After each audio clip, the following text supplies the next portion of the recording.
আবারও বাংলাদেশ দ্বিতীয় ম্যাচে আফগানিস্তানের সাথে জয় ছিনিয়ে আনলেন। বিশেষ করে আজকে যার অবদান অস্বীকার করার মতো নয়, গতকালও সেই নুরুল হোসেন সোহান অনেকটা অবদান রেখেছিল। আজকে ঠিক একইভাবে সেই নুরুল হোসেন সোহান বাংলাদেশ দলকে জেতানোর জন্য ত্রাতা হিসেবে আসলে আবির্ভূত হয়েছেন।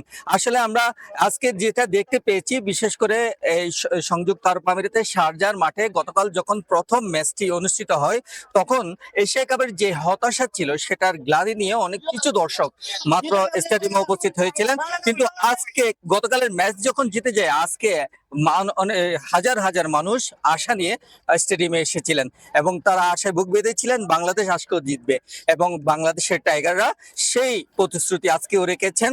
এবং আশা করা যাচ্ছে আগামী যে ম্যাচটা রয়েছে টি-20 ম্যাচ, সেটা জেতার মধ্য দিয়ে তারা হোয়াইট ওয়াশ করবেন আফগানিস্তান দলকে।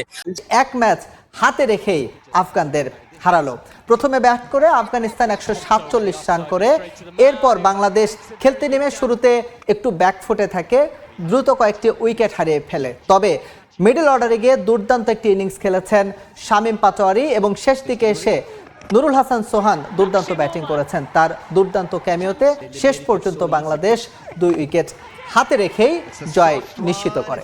বাংলাদেশ যে আফগানিস্তানকে এক ম্যাচ হাতে রেখেই সিরিজ উইন করেছে এবং সেই জয়ের পরে সেখানকার যে স্থানীয় বাঙালি, প্রবাসী বাঙালি যারা রয়েছে, তাদের যে অভিব্যক্তি, বাংলাদেশ দলের আজকে কি কম ছিল বা কি ঘাটতি ছিল, সেই সবকিছু খুব চমৎকারভাবে ব্যাখ্যা করছিলেন তিনি।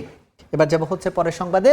আফগানিস্তানের বিপক্ষে ওয়ানডে সিরিজে জয়ের জন্য ওয়ানডে সিরিজের জন্য বাংলাদেশের 16 সদস্যের দল ঘোষণা করেছে বিসিবি। প্রথমবারের মতো ওডিআই দলে ডাক পেয়েছেন ব্যাটার সাইফ হাসান।